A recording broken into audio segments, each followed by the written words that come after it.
बिस्मिल्लाहिर्रहमानिर्रहीम। अज़ीज़ तलबा अस्सलामु अलैकुम। आज के सबक में हम उर्दू हुरूफ तहज्जी के हर्फ सीन के हवाले से चंद बातें सीखने जा रहे हैं।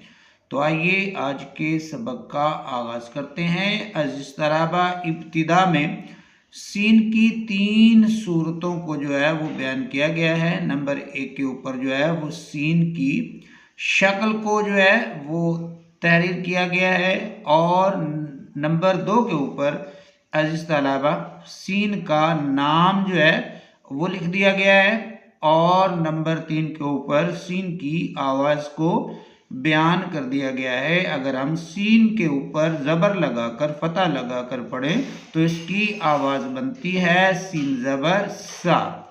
अज़ीज़ तलबा, उसके बाद जो है सीन के हवाले से जो बात हम सीखने जा रहे हैं वो ये है कि सीन उर्दू का 18वां, फारसी का 15वां, अरबी का 12वां और हिंदी ज़ुबान का 32वां हर्फ है।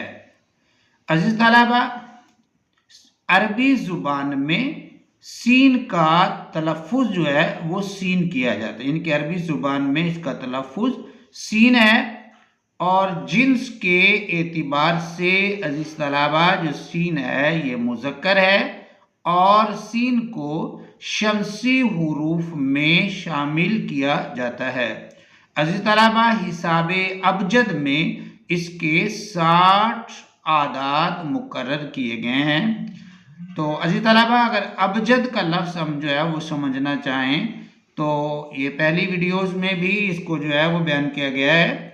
तो अरबी के जो हुरूफ तहज्जी हैं उसमें से अगर हम हमज़ा निकाल दें और उर्दू के हुरूफ तहज्जी में से अलिफ, मद, आ और हमज़ा ये दोनों निकाल दें और उसमें फ़ारसी हुरूफ तहज्जी को हम शामिल कर रहे हैं तो ये तमाम हुरूफ जो हैं इनको हुरूफ अबजद जो है वो कहते हैं। तो अज़ीज़ तलबा, ये था हमारा आज का सबक। हमने सीन के हवाले से चंद बातें सीखी। उम्मीद है आपको पसंद आया होगा। अल्लाह हाफिज़।